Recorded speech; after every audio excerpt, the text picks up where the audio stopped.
కనీసం మా సంధ్యకి కవల పిల్లలు పుట్టినా బావుండేది. దేవుడు ఒకరిని దూరం చేసినా ఇంకొకరుండేవారు. కన్న తల్లి బిడ్డని దూరం చేసుకుంది.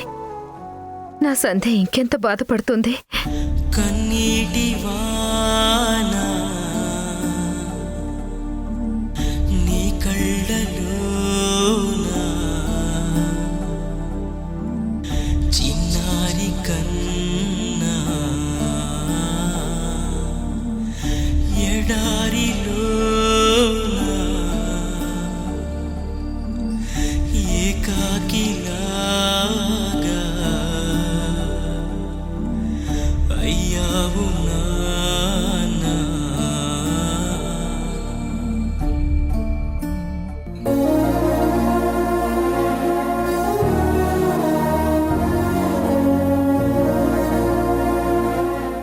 వదినా, అమ్మ మాటలకి నువ్వు బాధపడుతున్నావు కదా? అదేం లేదు శ్రీజ. బిడ్డ గురించి అత్తయ్య గారికి కూడా బాధ ఉంటుంది కదా, అది నేను అర్థం చేసుకోగలను. మరి ఎందుకు వదినా ఇలా డల్గా ఉన్నావు? నా విన్యతో మాట్లాడకుండా పాపని చూడకుండా ఉండడం నాకు నరకంగా ఉంది శ్రీజ.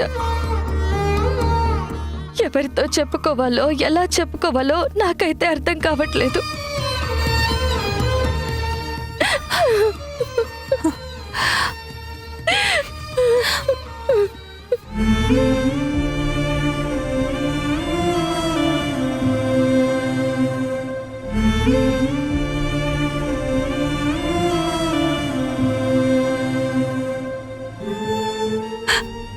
ఏంటో వదినా ఇది?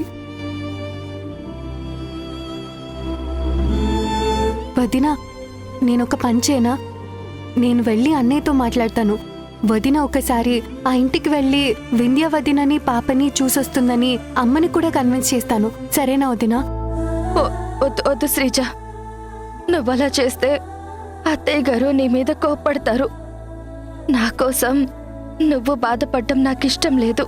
అది కాదు వదినా, నేనెళ్ళి... శ్రీజ, దేవుడు నా వింధ్యకి బిడ్డకి నాకు మధ్య గీతలు గీసేశాడు. మేము కలిసి ఉండడం ఆయనకిష్టం లేదు. మేం దూరం అవ్వడమే ఆ దేవుడికి ఆనందం అనుకుంటాను. చూసావా శ్రీజ, మాది ఎంత దురదృష్టమో. బాధని పంచుకోవడానికి ప్రాణ స్నేహితులం ఒకరి పక్కన ఒకరం లేము. పొరిట్లోనే బిడ్డని పోగొట్టుకున్నాను. పాపం రాజేష్ గారు ఏదో చెప్పాలనొచ్చినా నేను మాత్రం మాట్లాడలేకపోయాను. అదే చాలక ఇరుగు పొరుగు వారి నిందలకు ఇంట్లో ఆయన అత్తయ్య గారు కూడా బాధపడుతున్నారు. ఇదంతా నా వల్లే. వదినా, నువ్వు ఇలా మాట్లాడుతుంటే నాకేదో భయంగా ఉంటుంది. అలా ఉండొద్దు వదినా. ఎంత బాధపడినా ఏం లాభం శ్రీజ? వింధ్యని పాపని దూరం నుంచైనా గాని నేను చూసుకునే భాగ్యానికి నోచుకోలేకపోయాను. వాళ్ళని తలుచుకుంటూనే ఆ ఆలోచనలు నా గుండెని పిండేస్తున్నాయి శ్రీజ. దిగులే నీకేలా కదిలి విధితో సాగాల బ్రతుకి నలిగే శిలల మిగిలేలా.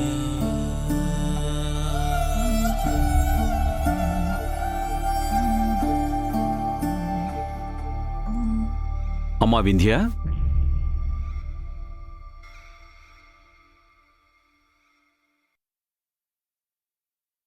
అసలు నువ్వు మా వింధ్యవేనా? మావయ్య, నాకు నీలో మా పాత వింధ్య కనిపించట్లేదమ్మా. ఎవరో కొత్త మనిషిని చూస్తున్నట్టు అనిపిస్తుంది. మా ఇంటి దీపం నువ్వు. అందంగా వెలిగిస్తూ అందర్నీ ఆనందంగా ఉండేలా చూసుకోవాలి, కానీ నువ్వే ఇలా ఉంటే ఎలా అమ్మా? క్షమించండి మావయ్య, నేను అలా ఉండడానికి ప్రయత్నిస్తూనే ఉన్నాను మావయ్య. కానీ నీ బాధ నాకు అర్థమవుతుందమ్మా. ఆ మౌనికి ఏదో మాట్లాడిందని, ఇంకెవరో ఏదో అన్నారని ఇలా ఏడుస్తూ కూర్చుంటావా? మరేం చేయగలను మావయ్య? ఆయన సమాధానం లేని ప్రశ్నలాగా నన్ను వెంటాడుతూనే ఉన్నారు. రోజు రోజుకి ఆయన ప్రవర్తన చూస్తుంటే నాకు భయం వేస్తుంది.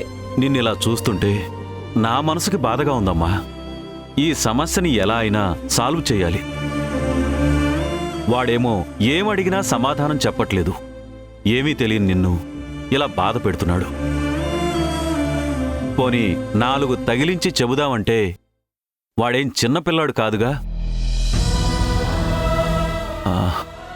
అమ్మా వింధ్య, సంజయ్ ఉంది కదా, వాడికి సంజయ్ అంటే అభిమానం కదా. ఎవరికీ సమాధానం చెప్పకపోయినా సంజయ్కి ఖచ్చితంగా చెప్తాడు. ఒకసారి సంజయ్తో మాట్లాడితే. కానీ మావయ్య, అత్తయ్య.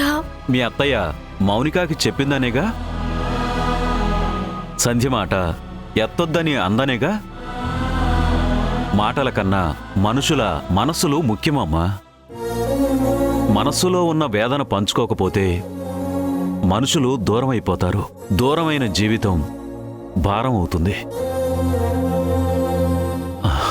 మళ్ళీ నీ మొహంలో సంతోషం చూడాలంటే అది సంధ్యకు మాత్రమే సాధ్యం. ఈ సమస్య ముగిసిపోవాలంటే అది కేవలం సంధ్య వల్లే సాధ్యం అవుతుంది. అమ్మా వింధ్య, నువ్వు వెంటనే వెళ్ళి సంధ్యని కలిసి మాట్లాడు. జరిగిందంతా తనకి చెప్పు. కానీ ఇప్పుడు సంధ్య మనతో మాట్లాడే పరిస్థితుల్లో లేదు మావయ్య. తనకి మాట్లాడడం కుదరకపోతే నువ్వెళ్ళి మాట్లాడు. నీతో మాట్లాడకుండా సంధ్య ఉండలేదు కదా. స్నేహితులు, అన్నదమ్ములు, భార్యాభర్తలన్నప్పుడు 100 ఉంటాయమ్మా. తిట్టుకుంటారు, కొట్టుకుంటారు, మళ్ళీ ఒకటైపోతారు. అంతేకాని విడిపోతారా? నిజమైన ఫ్రెండ్స్ మధ్య అవన్నీ అసలు అడ్డే కాదు. సంధ్య రాకపోతే నువ్వెళ్ళు. సంధ్యకి మాట్లాడడం కుదరకపోతే ముందు నువ్వు మాట్లాడు. మీరిద్దరూ ఒకరి కోసం ఒకరంటూ పుట్టిన స్నేహితులు కదా. నువ్వు మాట్లాడితే సంధ్య మాట్లాడకుండా ఉండగలదా? అవును మావయ్య, నేను ఎదురుగా ఉంటే నా సంధ్య నాతో మాట్లాడకుండా ఒక్క క్షణం కూడా ఉండలేదు.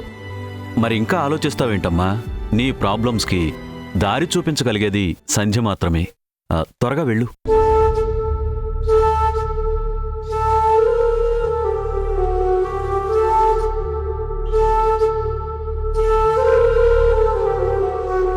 నా సంధ్యకి నేనంటే ఎంత ప్రాణమో పాప కూడా అంతే. పాపం తీసుకుని వెళ్తాను మావయ్య. సరేనమ్మా.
ఏది మాట్లాడినా జాగ్రత్తగా మాట్లాడాలి.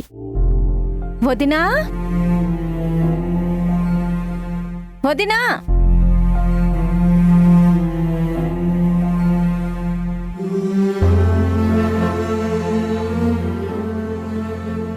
వదినా, వదినా. ఏంటి? ఏం కావాలి?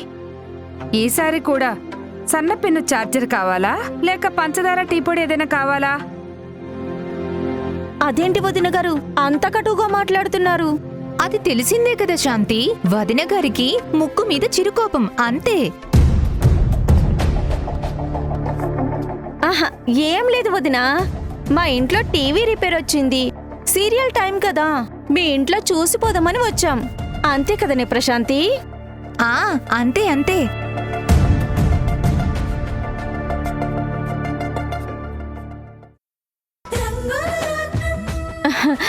వదిన గారు, ఆ వింధ్య రాజేష్లు ఇటువైపే రావట్లేదు. మేం విన్నది నిజమేనా? వాళ్ళకి మీకు పూర్తిగా తెగిపోయిందా? అవును, పూర్తిగా తెగిపోయింది.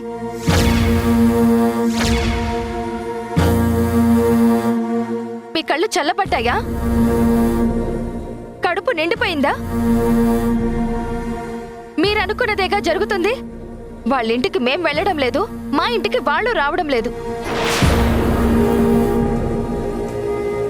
మీరు మాత్రం పదే పదే మా గడప తొక్కుతూనే ఉన్నారు, అక్కసు కక్కుతూనే ఉన్నారు.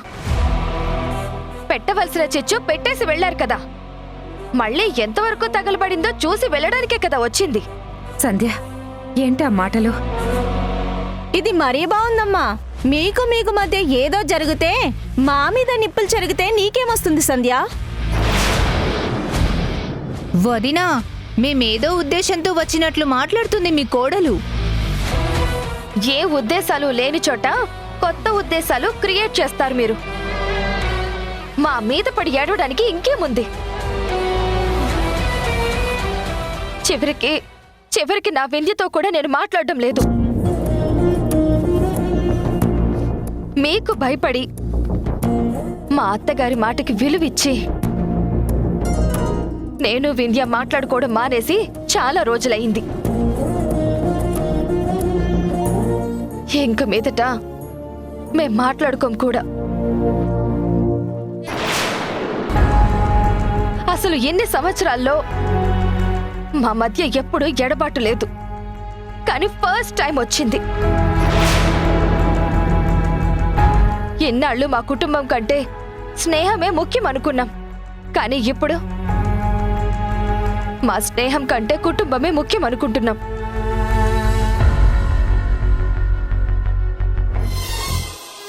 నేను నా వింధ్యతో మాట్లాడడం లేదు, నా వింధ్య నాతో మాట్లాడడం లేదు. మీరిలా వచ్చి హ్యాపీగా ఉన్న మా కుటుంబంలో ఇలా చిచ్చులు పెట్టద్దు. అమ్మ సంధ్య, అత్తయ్య, నన్ను మాట్లాడనివ్వండి. చూడండి, మా ఇంటికి ఎవరు రావాలో ఎవరు రాకూడదో మాకు బాగా తెలుసు.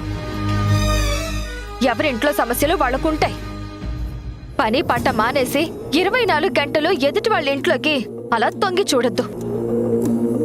ఎవరి సమస్యలు వాళ్లే సర్దుకోవాలి.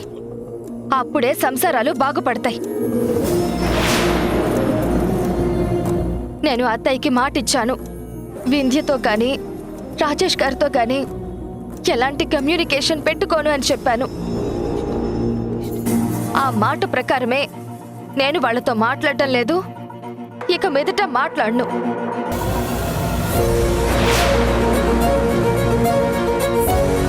మరోసారి మా ఇంట్లో చిచ్చు పెట్టాలనే ఆలోచన వచ్చిందో మర్యాదగా ఉండదు. వెళ్ళిపోండి.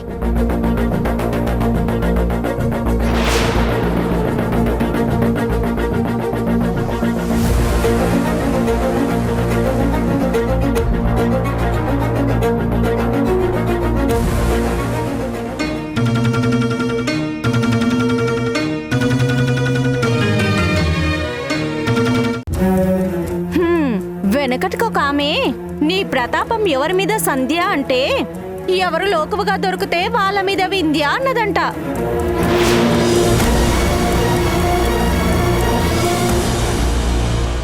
సంధ్య, ఇప్పుడే వాళ్లకు మీకు ఏ సంబంధం లేదన్నావు, ఇప్పుడు ఇదేంటి మరి?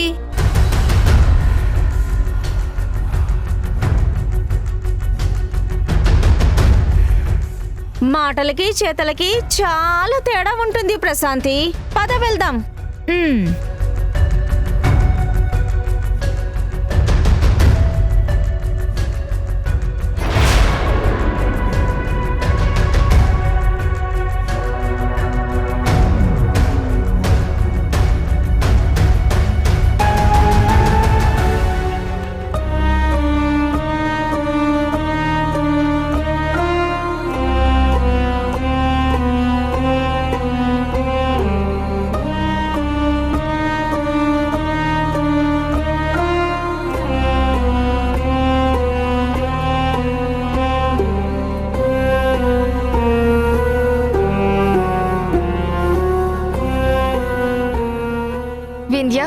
నువ్వేంటే ఇప్పుడొచ్చావు? ఇప్పుడొచ్చావని కాదు, ఎందుకొచ్చావు అని అడుగు సంధ్య. సంధ్య, ఇక్కడ ఏం జరుగుతుంది? నాకైతే ఏం అర్థం కావడం లేదు. నేను చాలా టెన్షన్లో ఉన్నాను. నీతో అర్జెంటుగా ఒక విషయం మాట్లాడాలి. వద్దమ్మా, అక్కడ నువ్వు సంతోషంగానే ఉన్నావు కదా, ఇక్కడ మమ్మల్ని ప్రశాంతంగానైనా ఉండనివ్వు. కొత్త సమస్యలతో ఇబ్బంది పెట్టద్దు. దయచేసి ఇక్కడి నుంచి వెళ్ళిపో. అత్తయ్య, ఆంటీ, మీరేనా ఇలా మాట్లాడేది? అసలేంటండి మీ ప్రాబ్లం? నిన్న సంధ్యతో మాట్లాడితే మీకొచ్చే సమస్య ఏంటి? ఓ, ఇరుగు పొరుగు వాళ్ళ గురించి ఇలా మాట్లాడుతున్నారా? మా అత్తగారి కంటే ఎంతో గొప్పగా అర్థం చేసుకున్న మీరు ఇలా మా ఇద్దరిని విడదీస్తున్నారా? సంధ్య, నేను నీతో మాట్లాడాలి. మన స్నేహాన్ని ఎవరూ వేరు చేయలేరు.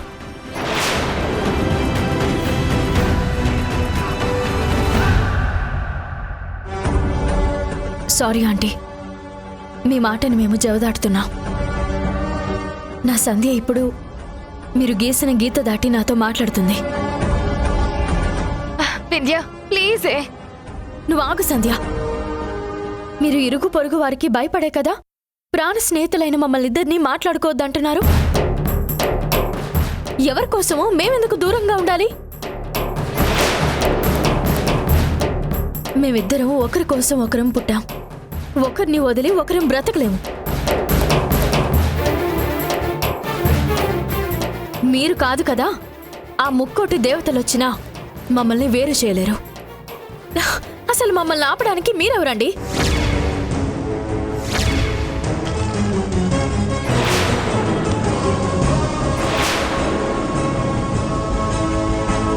సంధ్య, నువ్వు నాతో పాటు రా.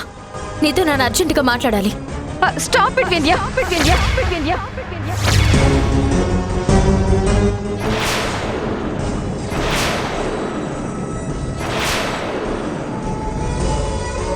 ఏంటి సంధ్య, ఏమైంది? నువ్వు రమ్మని చెప్పగానే మా అత్తగారు గీసిన గీతని దాటి నీతో మాట్లాడతానని నువ్వెలా అనుకున్నావు? ఆవిడ నా అత్తయ్య. ప్లీజ్ వింధ్య, ఇష్యూ పెద్ద చేకు. నువ్వు వెళ్ళిపో.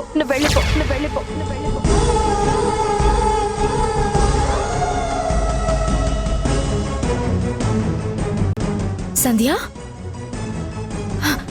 అత్తయ్య ఏదో ప్రెషర్లో ఉన్నారు. ఆవిడ మనసు నాకు తెలుసు. నాకు చాలా సమస్యలున్నాయి.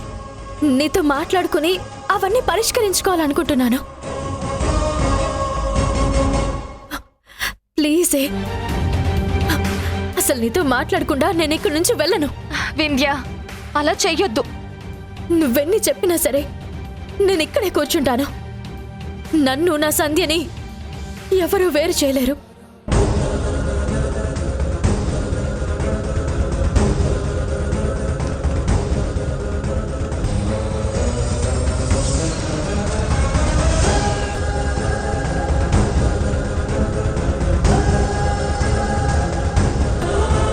వింధ్య, నువ్వు వెళ్ళకపోతే నేనే నా చేతులతో పంపించాల్సి వస్తుంది.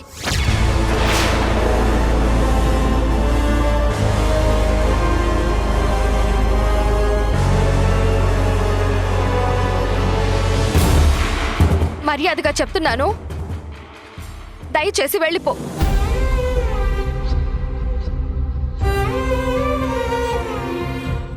సంధ్య, నేనే నీ వింధ్యని. నన్ను నువ్వు బయటికి పంపిస్తావా? అది నీ వల్ల అవుతుందానే? నీకు చేతులైతే దండం పెడుతున్నాను, వెళ్ళిపోవే.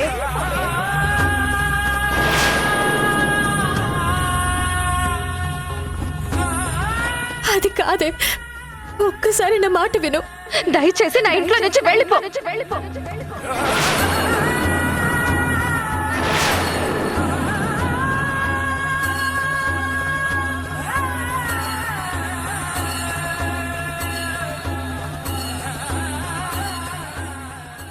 ఇంకెప్పుడు రావద్దు.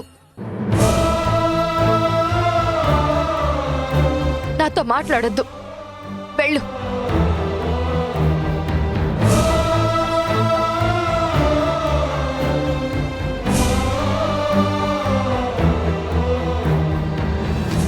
అమ్మ వింధ్య, సంధ్య చెప్పింది కదా, అర్థం చేసుకో. మాకు కొత్త సమస్యలు రాకముందే నువ్విక్కడి నుంచి వెళ్ళిపో. నువ్వు బాధపడి మమ్మల్ని బాధ పెట్టద్దు.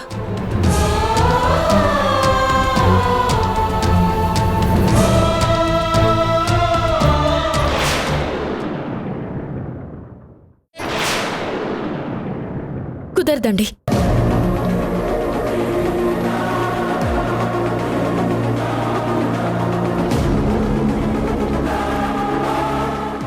సంధ్య, నువ్వు చెప్పింది ఏ మాత్రం కుదరదు. నువ్వు తిట్టినా కొట్టినా నేనిక్కడి నుంచి కదలను. ఏం చేసుకుంటావో చేసుకో.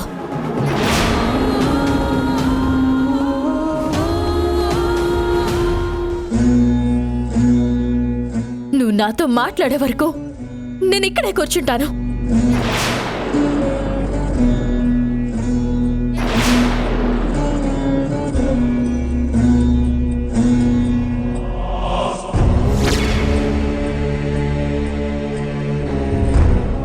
నువ్వు మాటలతో చెప్తే వినవు. నేస్తమా నేస్తమా ఇంత శిక్ష న్యాయమా, అనురాగమే నేరమా,